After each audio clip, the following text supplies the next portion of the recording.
할렐루야, 반갑습니다. 귀한 수협에 오신 모든 성도님들을 주님의 이름으로 환영합니다. 먼저 양해 부탁드리는 것은 제가 꾀꼬리 같은 목소리로 이렇게 서야 되는데 아직 목감기가 낫지 않아서 조금 불편하게 들으실 수 있을 텐데 양해 부탁드리겠습니다. 오늘 말씀 전하도록 하겠습니다. 오늘 하나님께서 우리 공동체에게 주시는 말씀은 갈라디아서 1장 6절에서 10절 말씀입니다. 갈라디아서 1장 6절에서 10절까지 말씀. 우리 한 절씩 읽고 10절은 같이 읽도록 하겠습니다. 제가 6절 먼저 읽겠습니다. 그리스도의 은혜로 너희를 부르신 이를 이같이 속히 떠나 다른 복음을 따르는 것을 내가 이상하게 여기노라. 다른 복음은 없나니 다만 어떤 사람들이 너희를 교란하여 그리스도의 복음을 변하게 하려 함이라. 그러나 우리나 혹은 하늘로부터 온 천사라도 우리가 너희에게 전한 복음 외에 다른 복음을 전하면 저주를 받을지어다. 우리가 전에 말하였거니와 내가 지금 다시 말하노니 만일 누구든지 너희가 받은 것 외에 다른 복음을 전하면 저주를 받을지어다. 함께 읽겠습니다. 이제 내가 사람들에게 좋게 하랴, 하나님께 좋게 하랴, 사람들에게 기쁨을 구하랴. 내가 지금까지 사람들의 기쁨을 구하였다면 그리스도의 종이 아니니라. 아멘. 여러분은 확신을 가지고 하루하루 살아가시는지요? 확신이라는 단어의 뜻은 굳게 믿음 혹은 굳게 믿는 마음이라는 뜻입니다. 분명한 것은 확신을 가지고 살아가는 사람은 그렇지 않은 사람보다 일상생활에서 훨씬 더 활기차고 적극적으로 살아간다고 하는 것이죠. 그러나 중요한 것은 확신의 정도가 아니라 확신의 근거입니다. 확신의 근거가 무너지면 제 아무리 확신하며 그 정도가 강하다고 한들 지푸라기로 만든 집에 불과할 뿐이죠. 신앙생활도 그렇습니다. 아니, 신앙생활은 특히 더 그렇습니다. 신앙이라고 하는 것이 이 육신의 눈에 보이지 않는 것을 믿는 것이기에 그 확신은 너무나도 중요합니다. 이 확신의 근거를 바로 세우고 굳게 붙드는 성도와 그렇지 않은 성도의 신앙생활은 극명하게 대조되는 것이죠. 오늘 읽은 이 갈라디아서의 저자인 사도 바울은 누구보다 확신을 가지고 살았던 사람입니다. 그리고 그가 쓴 많은 서신서 중에서 이 갈라디아서만큼 그의 확신을 보여주는 책은 없을 것입니다. 오늘 이 확신에 대해서 말씀을 증거하려고 합니다. 성도가 가져야 할 복음의 확신, 갈라디아 교회에게 그리고 오늘 우리 공동체에게 이 말씀을 읽는 우리에게 하나님께서 주시는 메시지, 그것은 두 가지인데요. 첫 번째입니다. 성도가 가져야 할 복음의 확신은 첫 번째 같이 읽어볼까요? 다른 복음은 없다. 비슷한 복음도 없다. 우리 믿는 자가 가져야 할 첫 번째 복음의 확신은 다른 복음은 없다는 것입니다. 왜 사도 바울이 이런 말을 했는지 먼저 갈라디아 교회의 상황을 봐야겠죠. 우리 6절 같이 읽어보겠습니다. 시작. 그리스도의 은혜로 너희를 부르신 이를 이같이 속히 떠나 다른 복음을 따르는 것을 내가 이상하게 여기노라. 네, 우리말 어법은 이 서술어가 뒤에 나오기에 이상하게 여기노라 라는 이 말이 맨 뒤에 나왔지만 원어로 보면 이상하게 여기노라가 첫 번째로 나옵니다. 내가 너무 놀랍다. 내가 지금 당혹스럽기 짝이 없다. 내가 이 들은 말이 정말이니? 라고 사도 바울은 아주 강한 표현으로 갈라디아 교회에게 자신의 당혹스러움을 전하고 있습니다. 당시 시대에서는 편지 쓰는 일종의 법칙이 있었습니다. 오늘날도 그렇지만 친애하는 누구누구에게 수신자를 먼저 적고요. 나는 누구누구야.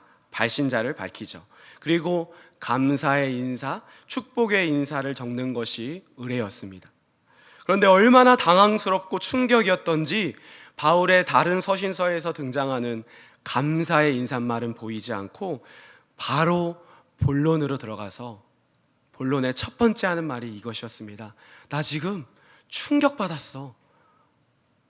충격적인 소식을 들었어 라고 말한 것이죠. 여러분, 왜 이렇게 당혹스러웠을까요? 사도행전과 갈라디아서를 역사적으로 비교해서 연대적으로 추적하자면 바울이 갈라디아 교회를 세운 지 단 몇 주, 길어도 몇 달 안에 이 같은 일이 지금 벌어졌음을 우리는 알 수 있습니다. 우리 다시 6절 한번 읽어볼까요? 시작. 그리스도의 은혜로 너희를 부르신 이를 이같이 속히 떠나 다른 복음을 따르는 것을 내가 이상하게 여기노라. 속히 떠나라는 표현을 사용한 이 사도의 다급함이 보이십니까? 아니, 어떻게 교회가 생겨나고 단 몇 주, 몇 달 만에 이 같은 일이 벌어질 수 있는가? 그러면서 바울은 떠나는 것이 무엇을 의미하는지 갈라디아 교회 교인들에게 분명히 말해줍니다. 떠나는 것은 그 다음 표현인 따르는 것으로 표현했습니다. 따르다라고 하는 것은 그저 영어 표현으로 follow, 따라가다 정도의 단어가 아닙니다. 이 단어에는 충성하다라는 의미가 내재되어 있습니다. 너희를 부르시니, 곧 하나님께 충성하던 너희가 하나님을 배반하여, 하나님을 반역하여 지금 다른 복음에 충성하고 있다고 말하는 것이죠. 갈라디아 교인들은 이 정도야 라고 쉽게 생각할 수도 있겠습니다. 이따가 자세히 살펴보겠지만 그들은 내가 받은 복음, 내가 믿는 복음과 전에 받은 복음이 별반 다르지 않다라고 생각했을 수도 있습니다. 그러나 사도 바울은 단호하게 말합니다. 너희들 다른 복음을 따라가면 하나님을 저버리는 것이야. 오늘 본문에도 저주라는 표현을 2번이나 썼잖아요. 이런 단호함은 오늘 본문뿐만 아니라 갈라디아서 곳곳에 숨어 있습니다. 갈라디아서 5장 4절입니다. 시작.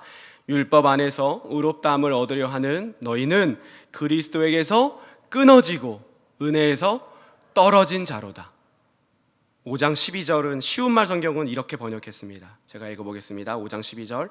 할례를 주장하면서 여러분을 선동하여 혼란에 빠뜨리는 사람들은 차라리 할례의 대상인 자기들의 그 물건을 잘라버리는 것이 낫겠습니다. 지금 개역개정에서는 스스로 베어버리라라고 해서 이렇게 좀 순화해서 표현했거든요. 쉬운 말 성경은 정확하게 번역했습니다. 자기들의 그 물건, 이게 무엇입니까? 남성의 성기를, 생식기를 잘라버리라고 지금 말하는 것입니다. 5장 21절 하반절입니다. 이런 일을 하는 자들은 하나님의 나라를 유업으로 받지 못할 것이요. 여러분, 사도 바울의 이 서신 중에서 이렇게 강하게, 강력하게 말했던 적이 있었나요? 거의 찾아볼 수 없습니다. 그만큼 급박하고 절실한 상황임을 지금 말해주고 있습니다. 주님이 은혜로 주신 구원은 그 누구도 끊을 수 없다며 로마서 8장 말미에서 그렇게 노래한 사도 바울이었는데, 그렇게 하나님의 사랑을 표현했는데 그가 어떻게 이런 무서운 경고를, 하나님의 나라를 유업으로 받을 수 없다, 너희가 은혜에서 끊어질 것이다, 그렇게 말할 수 있었을까요? 그렇기 때문에 오늘은 이 무서운 경고를 마음에 반드시 새겨야 합니다. 우리 다시 본문으로 돌아오겠습니다. 6절, 7절 시작. 그리스도의 은혜로 너희를 부르신 이를 이같이 속히 떠나 다른 복음을 따르는 것을 내가 이상하게 여기노라. 7절. 다른 복음은 없나니 다만 어떤 사람들이 너희를 교란하여 그리스도의 복음을 변하게 하려 함이라. 사도 바울이 2번이나 말하고 있죠. 무엇이라고 말했습니까? 다른 복음은 없다. 그런데 이 6절과 7절의 다른이라고 하는 이 헬라어 표현이 서로 다릅니다.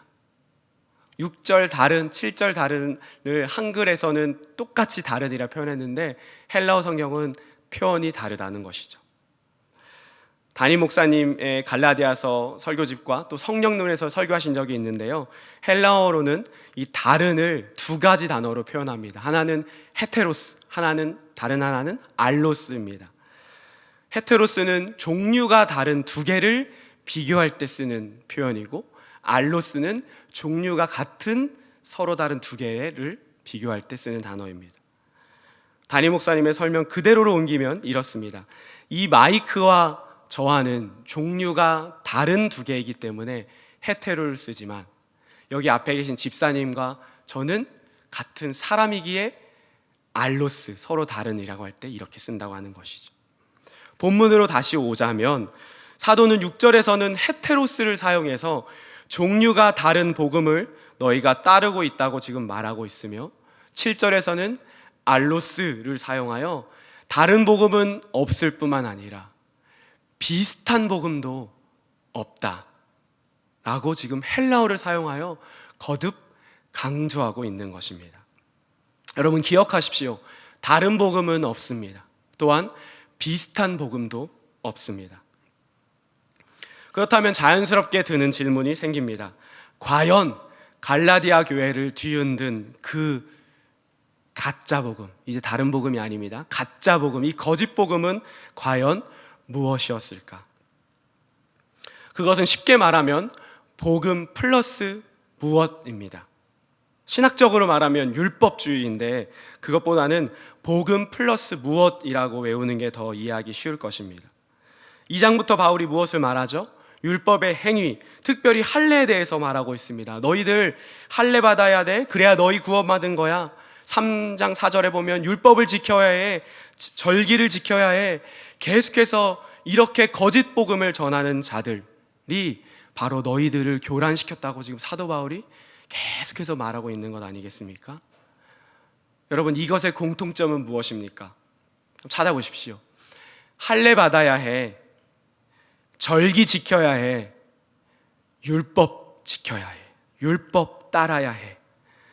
여기서 공통점은 뭐죠? 뭐뭐 해야 해. 이것을 해야 하나님의 자녀가 될 수 있어. 너희 구원받을 수 있어. 마치 내가 어떤 자격과 조건을 갖추어야 함을 은근히 그 생각을 밀어넣는 것입니다. 그러나 이것을 따라가다 보면 결국 우리는 은혜가 아니라 나의 공로로 구원을 얻는다는 결론이 나버리고 말죠. 그렇게 되면 구원은 선물이 아니라 삭시됩니다. 나의 노력과 공로로 인한 삭. 이것을 계속해서 설명하고 비교하고 증명하는 것이 바로 갈라디아서입니다. 온전히 그리스도의 은혜로 구원받아 자유하게 되었는데 왜 다시 율법의 종으로 살려는가? 그렇게 무엇이라고 말합니까? 어리석도다 갈라디아 사람들이여 라고 3장에서 말하는 것 아닙니까? 그 사도 바울의 안타까운 호소를 우리는 들어야 합니다. 여러분 말씀 읽으면서 참으로 어리석다라고 이 갈라디아서를 읽으면서 생각하지 않으셨습니까? 그냥 선물이면 그냥 받으면 되는 걸 참 바보 같다라고 여러분도 혹시 생각하지 않으셨나요? 여러분 왜 인간은 이게 안 될까요? 제가 전폭에서 복음 제시하면 많은 분들이 여기에서 걸립니다. 어떻게 공짜로 이것을 받을 수 있어요? 내가 이렇게 잘못한 게 많은데 내가 뭘 해야 받을 수 있지 어떻게 거저 선물로 받을 수 있습니까? 많은 분들이 이렇게 반응합니다. 왜일까요? 이게 바로 인간의 종교성이며 바로 죄성입니다. 죄성이라 하면 자기 중심성인데요. 내가 무엇을 해야 하는 것이죠. 내가 도를 닦고 내가 선행하고 내가 도덕적으로 살아가는 것. 그러면 구원의 조건이 어느 정도 채워지는 줄 생각합니다. 여전히 나 중심의 사고이죠. 그렇기에 이 생각을 따르는 갈라디아 교회에게 이것은 가짜 복음이고 그것을 전하는 자들을 잘라내라고 강력하게 말하고 있습니다. 사랑하는 성도 여러분, 뭐뭐 해야 해는 가짜 복음입니다. 그것은 복음이 아닙니다. 그렇다면 진짜 복음은 무엇입니까? 뭐뭐 하셨어. 이것이 복음입니다. 하나님이 너를 사랑하셨어. 그래서 하나뿐이 없는 아들 독생자를 보내셨어. 그 독생자가 너의 죄를 대속하고 너를 악한 세대에서 건지시기 위해 자신의 몸을 주셨어. 할렐루야. 이것이 복음입니다. 복음 플러스 무엇, 뭐뭐 해야 해는 복음이 아닙니다. 지우개로 싹 지우십시오. 무엇이 복음이라고요? 뭐뭐 하셨어. 그것이 복음이고 주님의 전적인 선물입니다. 한 걸음 더 나아갑니다. 은혜로 구원받았으니 이제 끝입니까? 자유해졌으니 이제 막 살아도 됩니까?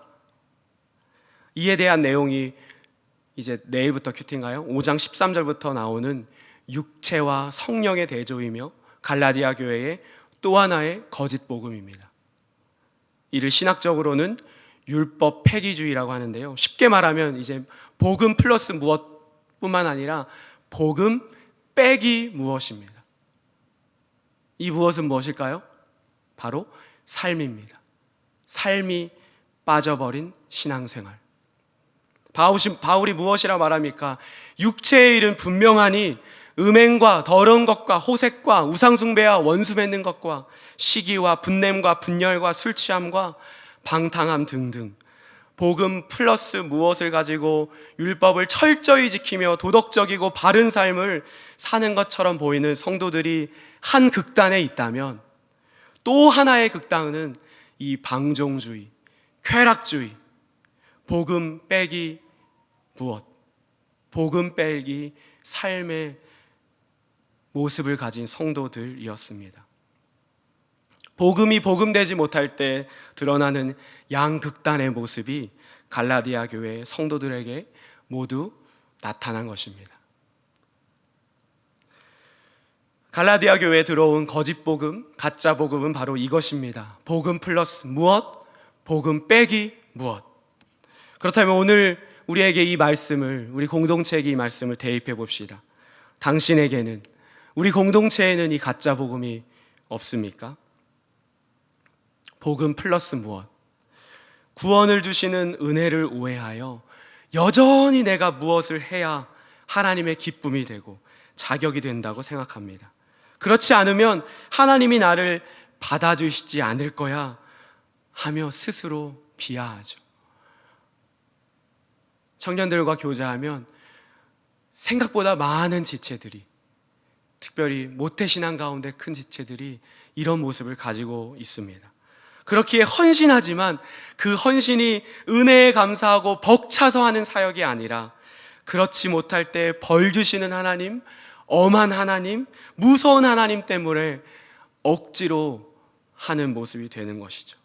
그렇게 되니 율법이 짐이 되고 율법을 주신 하나님을 오해하게 되고 복음의 풍성함과 자유를 누리지 못하는 그런 신앙인으로 살아가게 됩니다. 또한 복음 빼기 무엇의 잣대로 당신을 돌아보십시오. 당신의 삶은 그리스도와 함께 성령과 걸어가는 삶입니까? 아니면 자유를 넘어 방종과 방탕의 삶으로 육체의 일을 하며 육신의 생각으로 예수 믿기 전과 다를 바 없는 가치관으로 살아가고 있지는 않습니까? 기억하십시오. 주님은 율법을 폐하신 게 아니라 율법을 따르지 못하는 우리의 죄인됨, 그것을 위해 죽으셨습니다. 그 주님과 함께 나는 죽고 살아계신 주님과 연합하여 새로운 피조물로 살아가는 나는 율법을 폐하고 율법을 따르지 않고 사는 자가 아니라 내 안에 계신 성령과 더불어 율법이 요구하는 삶을 살아가는 것입니다. 이것이 바로 갈라디아서에서 또 로마서에서 말하는 신자의 삶입니다. 갈라디아서 2장 20절 이 관점으로 읽어볼까요? 시작. 내가 그리스도와 함께 십자가에 못 박혔나니 그런즉 이제 내가 사는 것이 아니요 오직 내 안에 그리스도께서 사는 것이라. 이제 내가 육체 가운데 사는 것은 나를 사랑하사 나를 위하여 자기 자신을 버리신 하나님의 아들을 믿는 믿음 안에서 사는 것이라. 로마서 8장 4절입니다. 육신을 따르지 않고 그 영, 성령을 따라 행하는 우리에게 율법의 요구가 이루어지게 하려 하심이니라. 여러분 믿으십니까? 이것이 복음입니다. 율법이 요구하는 삶을 사는 비결은 성령을 따라 행하는 것입니다. 그래서 로마서 갈라디아서 5장 16절에 사도 바울이 한 번 더 말합니다. 내가 이르노니 너희는 성령을 따라 행하라. 그리하면 육체의 욕심을 이루지 아니하리라. 아멘. 성도가 가져야 할 복음의 확신, 첫 번째는 다른 복음은 없다. 비슷한 복음도 없다고 하는 것이죠. 복음 플러스 무엇, 복음 빼기 무엇도 복음이 아니라는 것. 그것을 마음에 새기시길 바랍니다. 여러분, 그렇다면 복음은 무엇입니까? 우리 모두가 답해야 할 질문입니다. 복음이 무엇일까?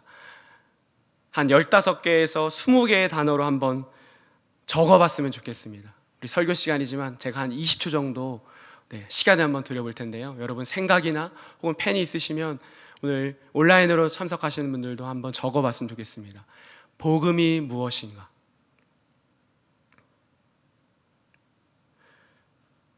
저번 주 청년부 토요일날 목자 모임 때 이 이야기를 제가 잠시 나눴었는데, 감사하게도 9명의 우리 2023년 청년부 목자들이 다 한 복음, 한 성령 안에서 한 복음을 고백하더라고요. 제가 얼마나 감사했는지 모르겠습니다. 그러면서 들었던 생각이, 이것이 영왕교회의 힘이구나 하는 생각이 들었는데요.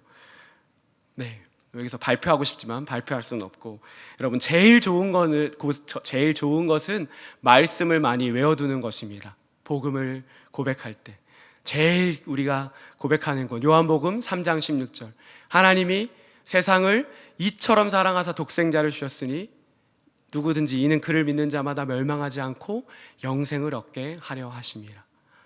아멘. 고린도전서 15장 3절 4절, 이는 성경대로 그리스도께서 우리 죄를 위하여 죽으시고 장사 지낸 바 되셨다가 성경대로 사흘 만에 다시 살아나사.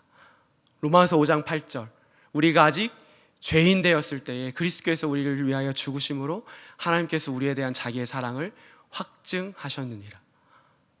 에베소서 2장 8절 9절도 좋고요, 갈라디아서 2장 20절도 좋습니다. 오늘 본문을 읽지 않았지만 갈라디아서 1장 4절도 외우시면 좋겠습니다. 여러분, 이것이 복음인 것이죠. 그래서 성도가 가져야 할 복음의 확신 두 번째는 그리스도의 복음 하나로 충분하다는 것입니다. 같이 한번 읽어볼까요? 시작. 그리스도의 복음 하나로 충분하다. 한국은행의 위조지폐 감별사들이 진짜 지폐와 위조 지폐를 감별하기 위해 어떤 훈련을 하는지 아십니까? 전 세계의 위조 지폐를 수거해서 공부하고 연구할 것 같지만 아니라고 하더라고요. 훈련은 딱 하나 한다고 합니다. 바로 한국은행에서 발행한 진짜 지폐만 보는 것입니다. 진짜 지폐만 계속 보면 위조 지폐가 딱 올 때 분별이 바로 된다고 하더라고요. 우리 역시 마찬가지입니다.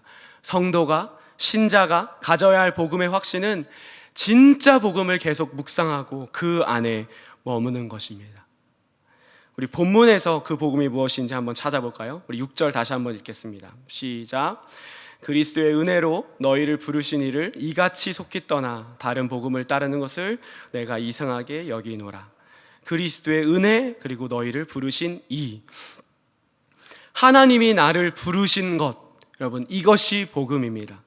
창세전에 그리스도 안에서 우리를 택하신 것, 어머니의 태로부터 나를 택정하시고 그의 은혜로 나를 부르신 분, 하나님은 우리가 죄인 되었을 때에, 우리가 연약할 때, 우리가 원수 되었을 때에 구원받을 만한 어떤 자격과 조건이 없었음에도, 아니 죄인 중에 괴수, 죄인 중에 죄인임에도 나를 선택하시고 부르셨습니다. 그것을 우리는 은혜라고, 선물이라고 말하죠. 그리고 그 부르심을 어떻게 이루셨습니까? 그리스도의 은혜로. 성자 하나님이신 그리스도께서 인간의 역사 한가운데로 오셔서 우리와 같은 모습으로 사시다가 우리의 죄를 대신하여 십자가에서 죽으셨습니다. 그리고 성경의 예언대로 장사 지낸 바 되셨다가 사흘 만에 부활하셔서 우리에게 영생을 허락하셨습니다. 확신은 그저 내 감정으로, 내 컨디션에 따라 가지는 것이 아닙니다. 예수께서 2000년 전에 인류의 역사 가운데 오셨다고 하는 그 역사성, 그리고 성경 말씀의 증언, 그리고 그 이후 수천 년 동안 이 복음을 위해 살아간 수많은 제자들과 믿음의 선진들의 그 삶의 고백, 그 고백으로 우리는 확신하는 것입니다. 그것을 그저 2000년 전 저 이역만리 한 민족의 신화로 여겼던 내가 성령의 역사하심으로 그 모든 것이 나를 위한 계획이었음을 믿는 것, 믿어지는 것, 그래서 하나님을 아빠 아버지로, 예수님을 그리스도와 주님으로 고백하는 것, 그것이 복음의 확신, 구원의 확신입니다. 말씀을 맺습니다. 오늘 주님은 당신에게 물어보십니다. 너는 이 복음의 확신을 가지고 살아가고 있니? 너는 나 하나면 충분하니? 나 하나면 만족한 인생으로 지금 살아가고 있니? 아니면 너도 저들처럼 나를 오해하여 내가 무엇을 해야 한다고 생각하며 내가 주는 자유를 누리지 못하고 살아가니? 혹은 내가 흘린 피와 죽음을 값싼 은혜로 만들어 여전히 육신의 일을 하며 살아가니? 얘야, 다른 복음은 없단다. 오직 그리스도의 은혜의 복음, 그것이면 충분하단다. 이 확신 가지고 풍성한 삶, 부유한 삶, 존귀한 삶을 살아가렴. 그렇게 오늘 주님께서 저와 여러분에게 말씀하신 줄 믿습니다.